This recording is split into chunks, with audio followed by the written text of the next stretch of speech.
નમસ્કાર વિદ્યાર્થી મિત્રો, ધોરણ 12 નામાના મૂળ તત્વો ચેપ્ટર 1 શેરમૂડીના હિસાબો ભાગ 2 નું પ્રશ્ન નંબર 17 ભાગ 10 માં આપણે પ્રશ્ન નંબર 17 ની વર્કિંગ નોટ જોઈ ગયા. હવે ભાગ 11 માં આપણે એની આમનોંધ લખવા જઈ રહ્યા છીએ. તો ભાગ 10 ની વર્કિંગ નોટ તમે તમારા બુકમાં લખી લીધી હશે, એને સામે રાખીને જ ભાગ 11 તમે સમજી શકશો. માટે એ વર્કિંગ નોટ લખીને સામે રાખીને પછી આ વિડીયો જોઈ શકશો. પહેલી આમનોંધ છે,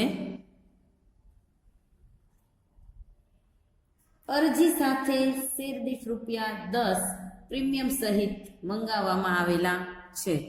વર્કિંગ નોટમાં આપણે બધી જ રકમ તૈયાર છે. ભાગ 10 માં આપણે વર્કિંગ નોટ સમજ્યા, એમાં તૈયાર જ છે કે 9 લાખ શેર પર 10 લેખે 90 લાખ રૂપિયા આપણને મળે છે. એટલે પહેલી આમ નોંધ થશે, બેંક ખાતે ઉધાર ₹90 લાખ તે ઇક્વિટી શેર અરજી ખાતે જમા ₹90 લાખ, જે આપણે આગળની વર્કિંગ નોટમાંથી જોઈ શકીએ છીએ. તૈયાર જ છે. 10મા ભાગમાં આપણે વર્કિંગ નોટ ગણી છે, એમાં તૈયાર જ બધી રકમો આપેલી છે. આખી વર્કિંગ નોટ એટલા માટે જ ગણેલી છે. તો એ 90 લાખ રૂપિયા આપણને મળે છે 9 લાખ શેર પર 10 લેખે. 9 લાખ શેર પર 10 લેખે મળે છે. એટલે બેંક ખાતે ઉધાર થશે. બાબત જે થશે, 9 લાખ શેર પર ₹10 લેખે અરજીના નાણાં મળતા, નાણાં મળે છે એટલે બેંક ખાતે ઉધાર, ઇક્વિટી શેર અરજી ખાતે જમા. બીજી આમ નોંધ થાય છે મિત્રો, આને આ રકમ લેવાની છે તમારે ઇક્વિટી શેર અરજી ખાતે ઉધાર, ઇક્વિટી શેર અરજી ખાતે ઉધાર ₹90 લાખ.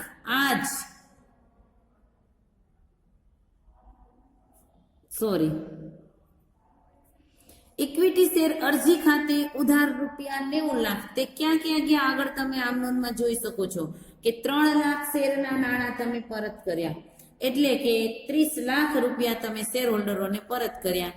એટલે તે બેંક ખાતે કેટલા? 30 લાખ. અહીંયા કેટલા શેર હતા?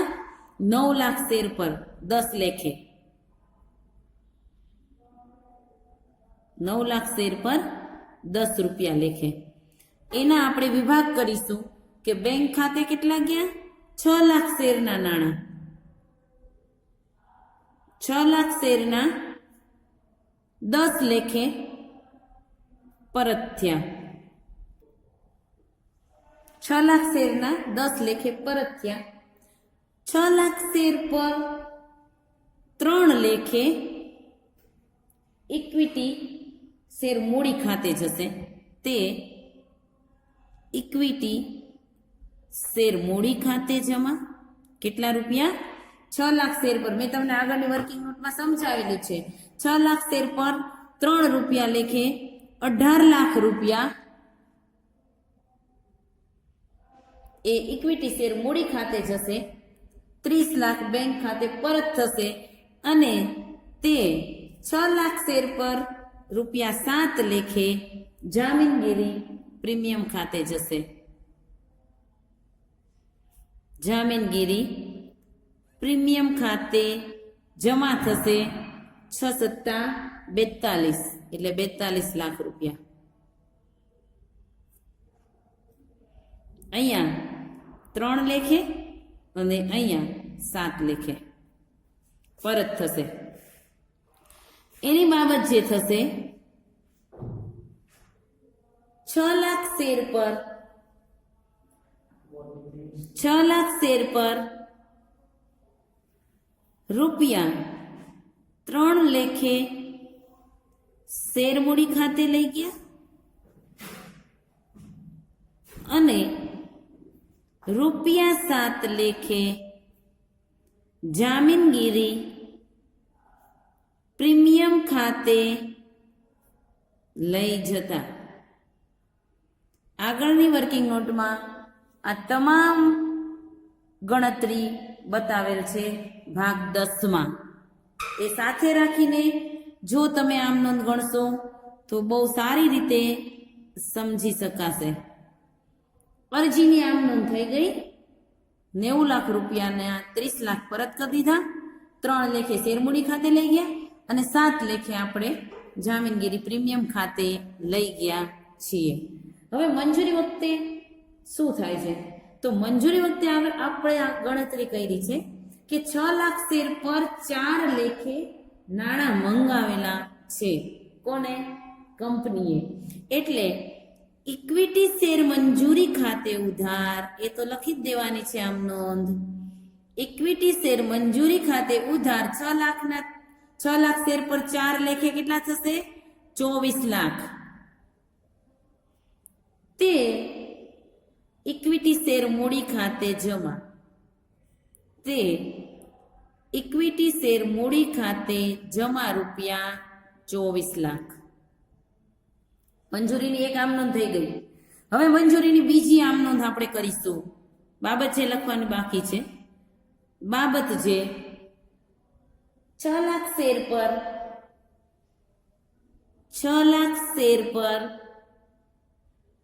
₹4 લેખે મંજૂરીના નાણાં લેણા થતા.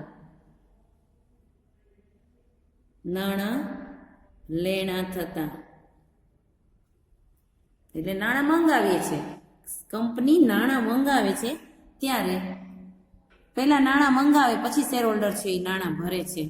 ચોથી આમ નોંધ શેર હોલ્ડરો નાણાં આપે ત્યારેની થાય.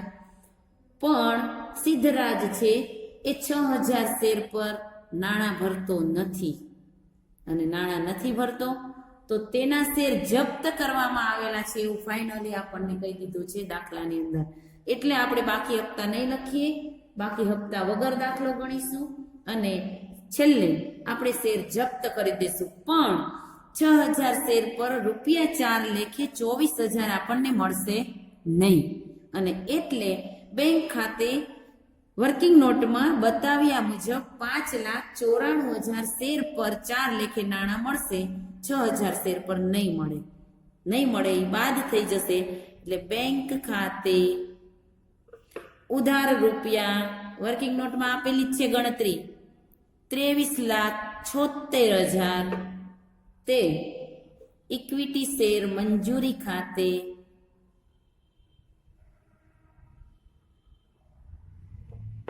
₹23,76,000. બાબત જે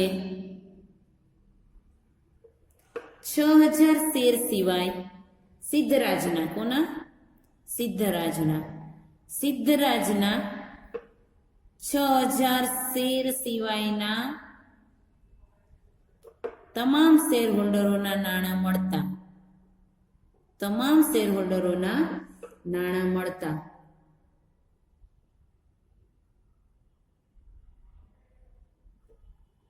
મંજૂરીની 2 આમ નોંધ મિત્રો આપણે કરી દીધી. હવે આપણે આમ નોંધ કરવાની છે આખરી હપ્તાની. તો આખરી હપ્તામાં આપણે પહેલા હપ્તો લેણો કરશું ત્યારે બરાબર ધ્યાન રાખવાનું છે. સિદ્ધરાજના શેર મંજૂરી પછી જપ્ત થઈ જાય છે એટલે સિદ્ધરાજના શેરના નાણાં આપણને મળતા નથી અને શેર મૂડી જ ઘટી ગઈ છે અત્યારે આપણી પાસે. એટલે હવે આપણે કેટલા શેર પર નાણાં મંગાવશું? આખરી હપ્તા ઉપર 5,94,000 શેર પર જ નાણાં મંગાવશું. એટલે આમ નોંધ થશે ઇક્વિટી શેર આખરી હપ્તા ખાતે ઉધાર કેટલા લેખે મંગાવશું? આખરી હપ્તો છે ₹3 અને કેટલા શેર પર? 5,94,000 શેર પર જ મંગાવશું.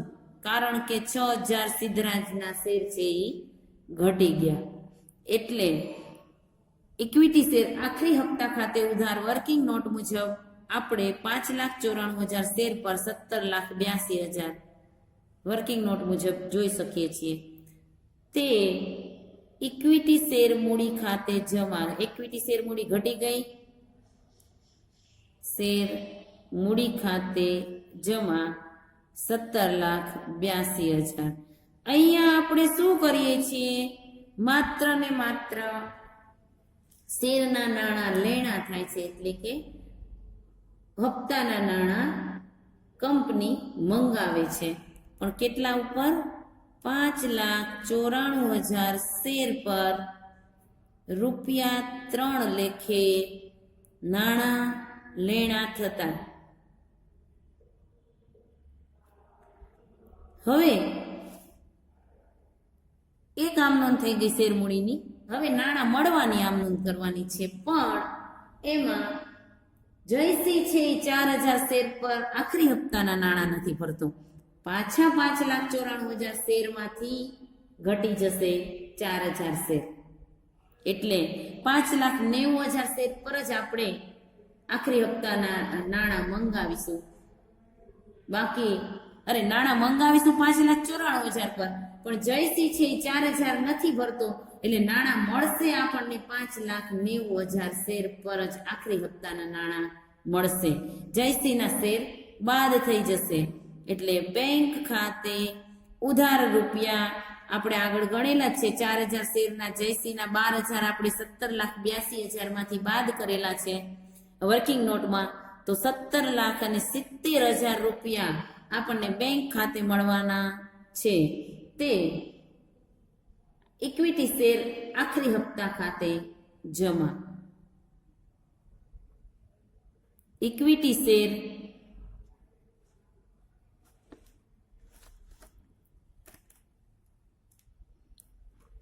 આખરી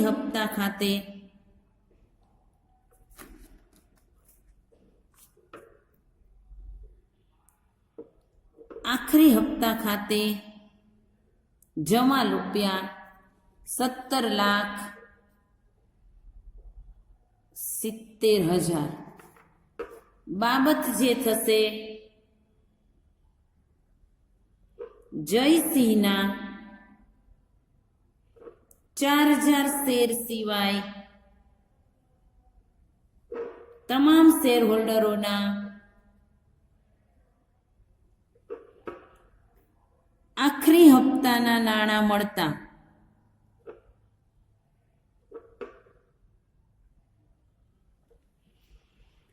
અહીંયા આપણે આખરી હપ્તા સુધીની મંગાવેલી રકમ આપણે સુધીની આમ નોંધ થઈ ગઈ છે.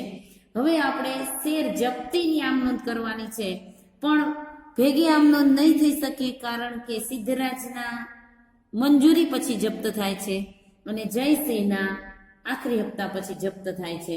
માટે આપણે જુદી એની શેરની આમ નોંધ કરવી પડશે.